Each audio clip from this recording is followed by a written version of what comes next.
The year I turned 37, my job ended, my apartment flooded, my 8-year relationship imploded, and my car died. It was one ridiculous calamity after another for 12 long months.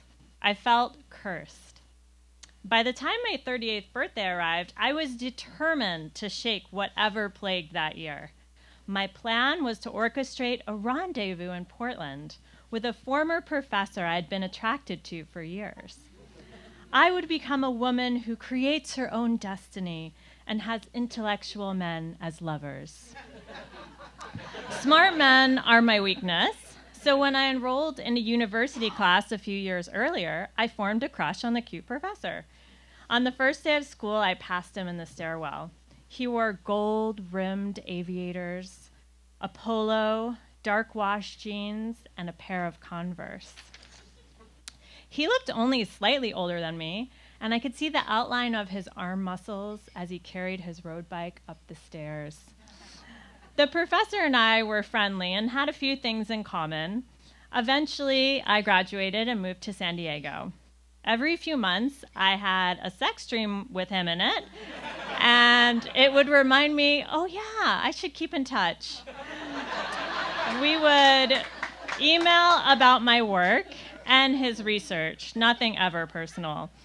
This went on for 4 years until I became single again at 37. I sat down to carefully construct an email to the professor. I wrote 3 paragraphs and then ended with the line, "And I'm single again, so that's new." He wrote back the same day and said, "I wish I could see you."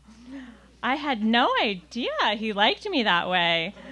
I read the line again and then totally panicked when faced with the opportunity of turning my fantasy into reality.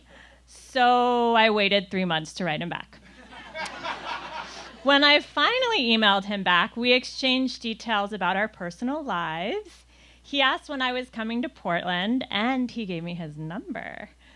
It had been a year since I had sex and 9 since I had been with someone new. And here was someone I trusted and was attracted to. So I booked a weekend trip to Portland. The day of my trip finally arrived. I boarded a train, a plane, and then a car to get myself 1,100 miles from home. Because apparently I insist on a complicated web of traveling long distances to have sex.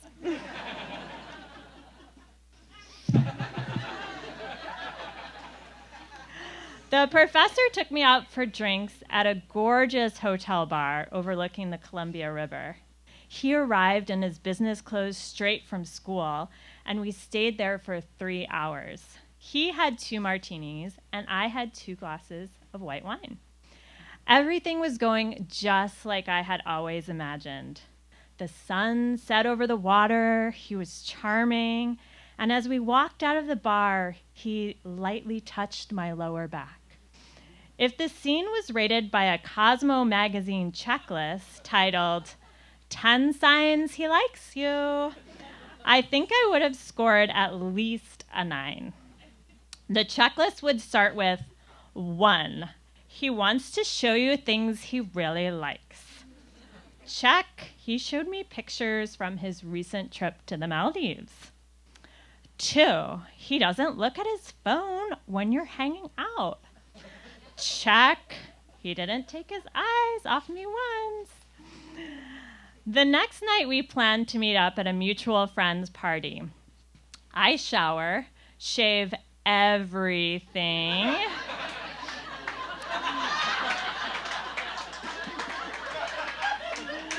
Make sure I'm wearing the cute, horribly uncomfortable underwear, and slather myself in lotion so I could pretend I'm naturally this soft and lightly vanilla scented all the time. The professor is dressed in dark, skinny jeans, boots, and a V-neck sweater. I feel like I won a secret ticket to see him in out-of-school casual clothes.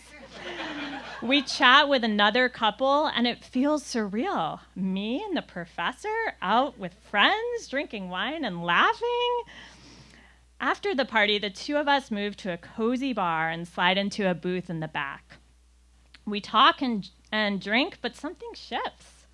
My Cosmo checklist goes from 10 signs he likes you to 10 signs he's so not into you. The professor drives me home, and as we pull into the driveway, I say, "You're welcome to come up if you want." I suddenly feel like I'm in a romantic comedy, and this night could be my big comeback. So I get us waters, and we sit down on the couch together. I sit in a tight ball on one end of the couch, while the professor is on the other end. I feel awkward, so I decide I'll just be honest. I don't really know what I'm doing. He smiles. Yes, I get that. I thought about this situation before and what to do. Wait, what? He's thought about this before? It just seems like you have some strong boundaries up, I prod. Yeah, it's like I have a barrier around me. I'm cursed. And also I feel like I'm taking advantage of you. I brush over his cursed comment and say, "You're not taking advantage of me. I've been single a while and I've had a crush on you forever." The professor smiles, grabs my hand, and pulls me into him. He begins kissing me, and all I could think is, oh, new aftershave smell. And then, oh my God, this is happening in real life. Older men really know how to touch a woman. I commit right then and there to only date men that are older than me. We head to the bedroom. I lay down and we continue kissing, but something feels off. He leans back and says, "I can't do this." He rolls onto his back next to me. Do you mean you can't do this emotionally or physically?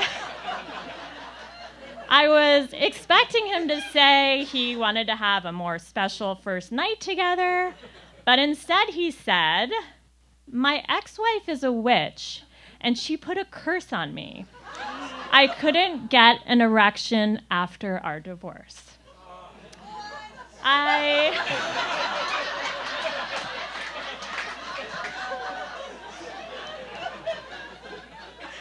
I had no idea how to respond, so I stayed quiet. He went on. "Really, she was Wiccan." "Well, how long have you been divorced?" 8 years. 8 years?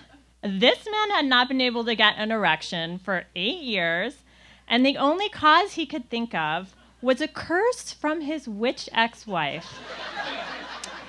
I stayed quiet and mentally went through a list of responses.